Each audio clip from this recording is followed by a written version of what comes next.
Olá, começa agora o programa Transição, a visão espírita para um novo tempo. Hoje o tema é perdão e com muita alegria, mas muita alegria na minha alma, estamos aqui com a presença de Raul Teixeira. Muito obrigada pela tua presença e pela tua participação, Raul. É um prazer grande estar no Transição, junto com você, com a equipe, e vamos adiante. E vamos adiante com esse tema que para os nossos dias é de relevância e importância, não é? Porque o perdão. Primeiro, a palavra perdão, para você, o que ela significa, Raul? A palavra perdão, para mim, é algo familiar ao amor. Exatamente porque a palavra decorre de dois termos latinos, perdonare. A ideia de per é além, além de. E donare é de doar. Então o perdão tem o sentido de doar além, de dar mais.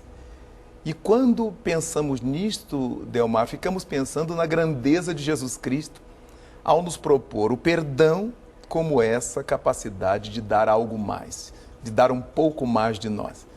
E aí, em vários dos ensinamentos dele, que certamente nós vamos perpassar na nossa conversa, ele nos dava essa indicação de que o perdão é sempre um sentimento de quem doa mais. Por que é tão difícil? As pessoas dizem assim, eu tenho uma dificuldade de perdoar.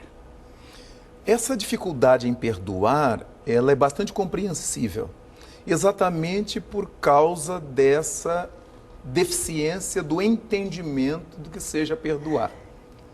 Se eu passo a entender o que é perdoar, eu vou fazendo o caminho, eu vou trabalhando os passos para que isso aconteça.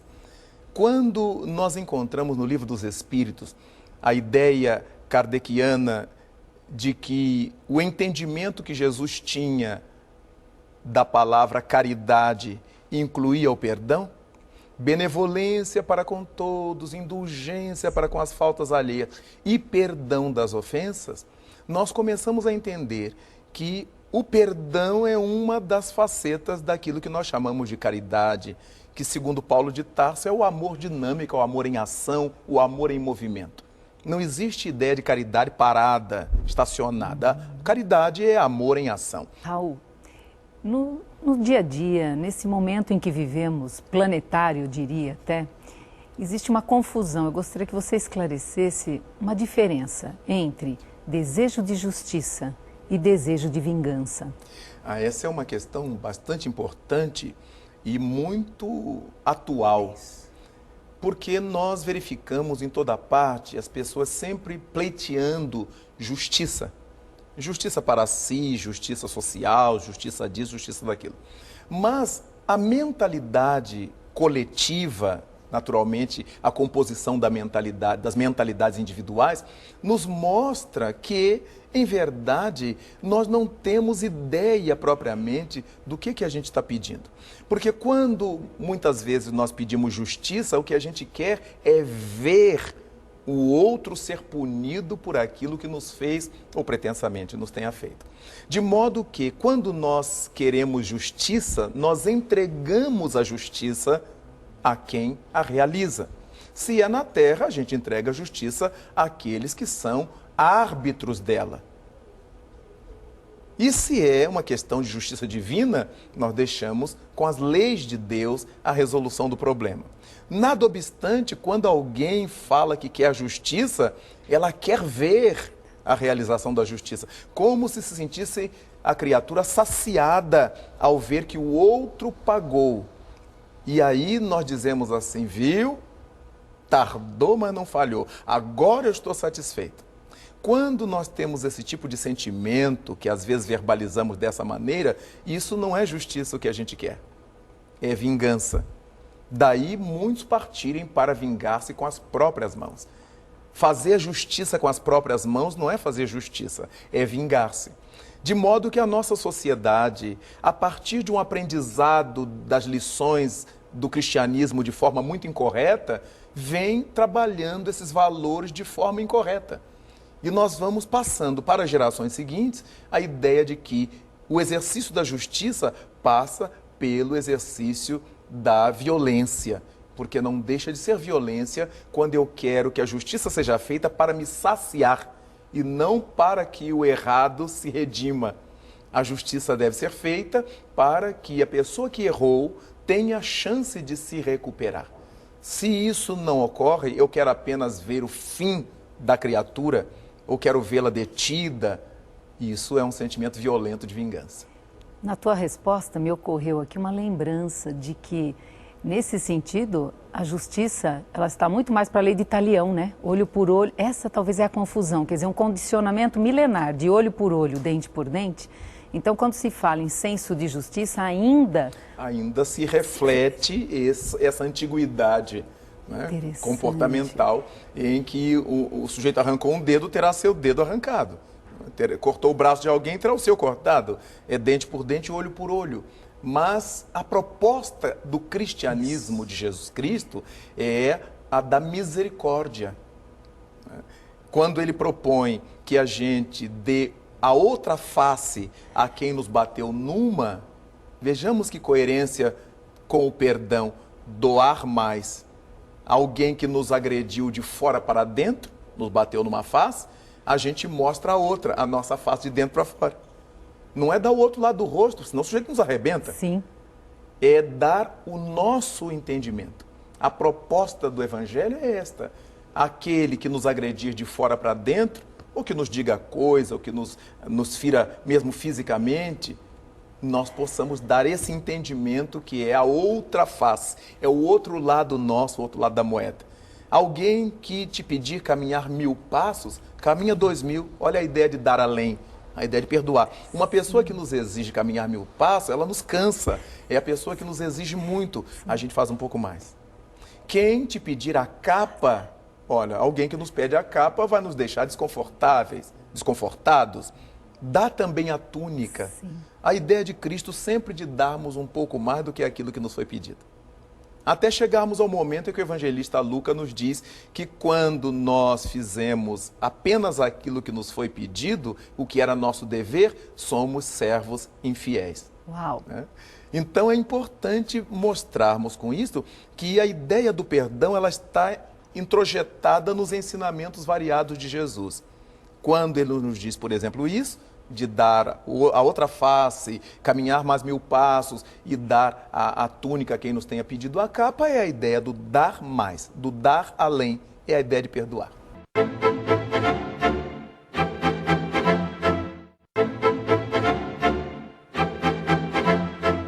Tem um outro ponto que Jesus também recomenda, né? Que se estás fazendo a tua oferta diante do altar e te recordas que você tem aí alguma pendência, né?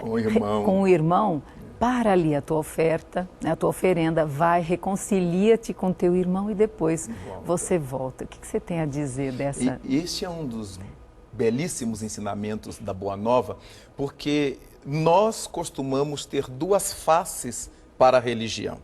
Numa, eu sou o homem, a mulher comum do dia a dia, com meus ódios, minhas taras, minhas raivas, minhas manias.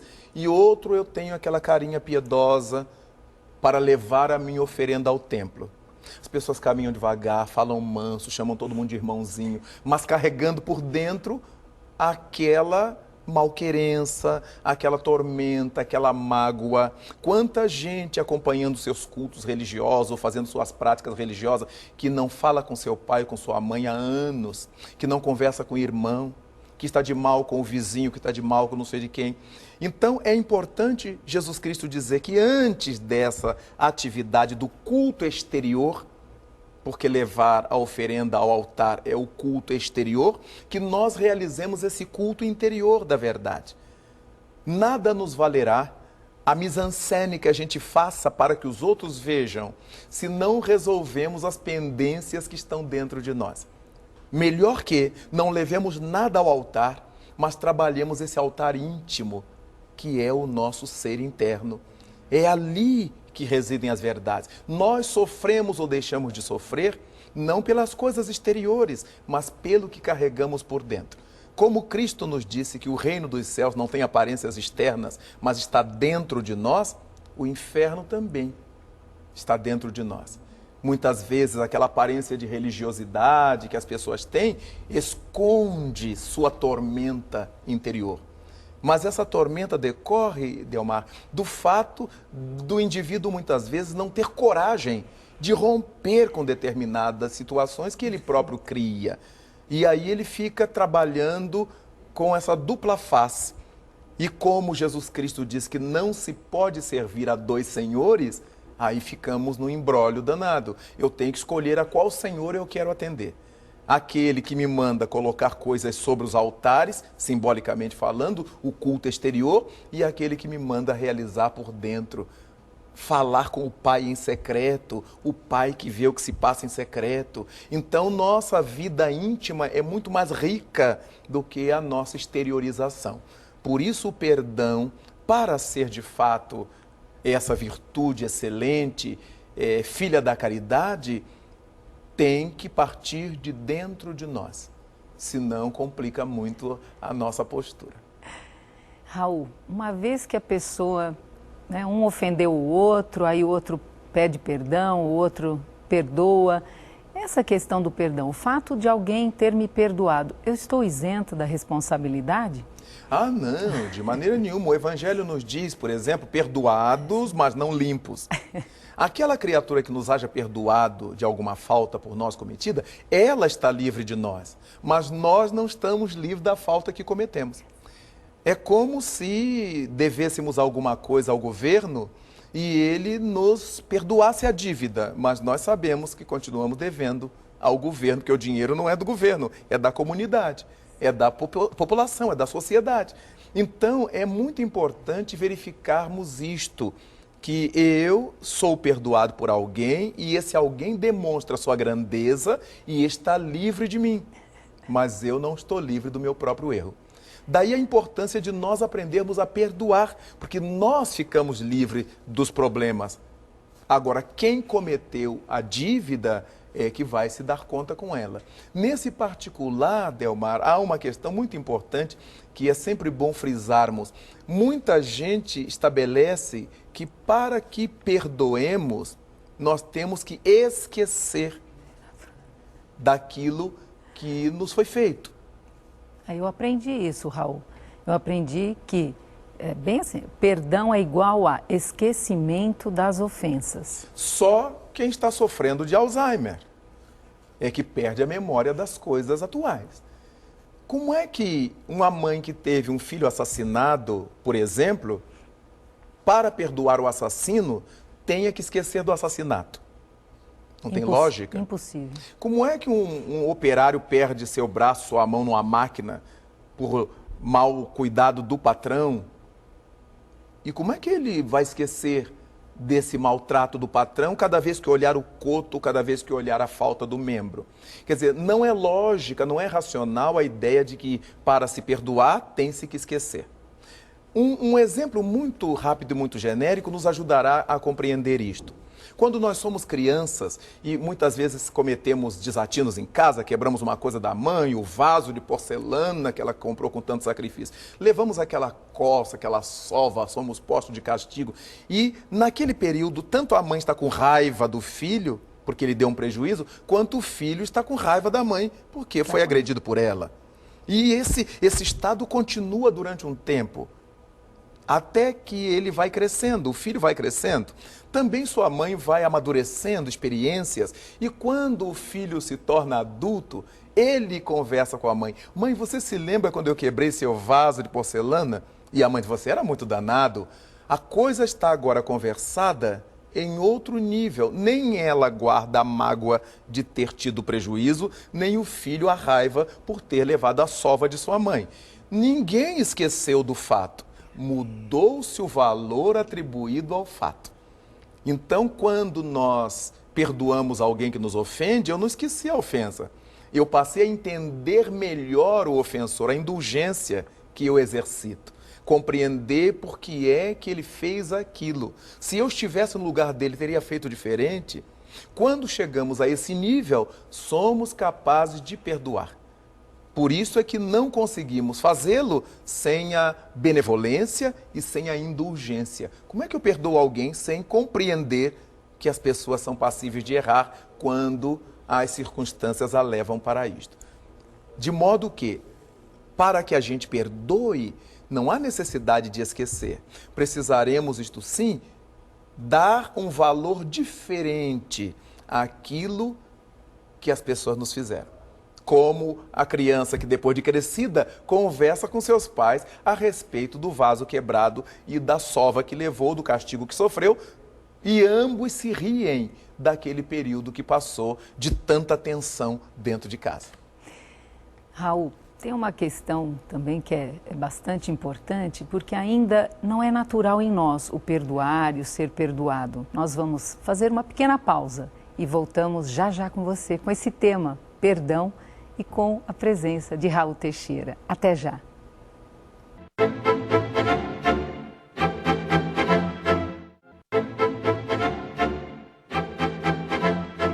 Estamos de volta com o programa Transição, agradecidos pela sua companhia. Hoje o tema, perdão, e a presença do nosso querido Raul Teixeira.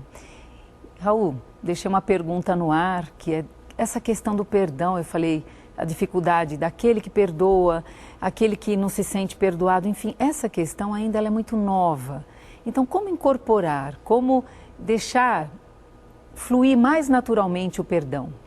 É muito interessante, Delmar, pensarmos nessa questão de como incorporar o perdão, porque muitas vezes poderemos pensar que já perdoaremos assim como Jesus Cristo perdoaria, como os grandes espíritos perdoariam. Muita gente chega a dizer que ainda é muito imperfeita para perdoar, como se só devesse perdoar quando ficasse perfeito. Cada vez que nós temos ensejo de responder mal a alguém e não fazemos, é um exercício. Cada vez que temos ensejo de usurpar alguém e não fazemos, é um exercício. Cada vez que nós podemos colocar os podres de alguém no ventilador e não fazemos, é um exercício.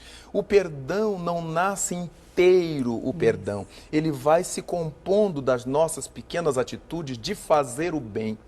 Todas as pessoas que são capazes de perdoar, elas são capazes de fazer o bem em variados níveis. E esse exercício para o perdão, ou esse exercício do perdão, pede-nos exercício. Cada dia um pouquinho.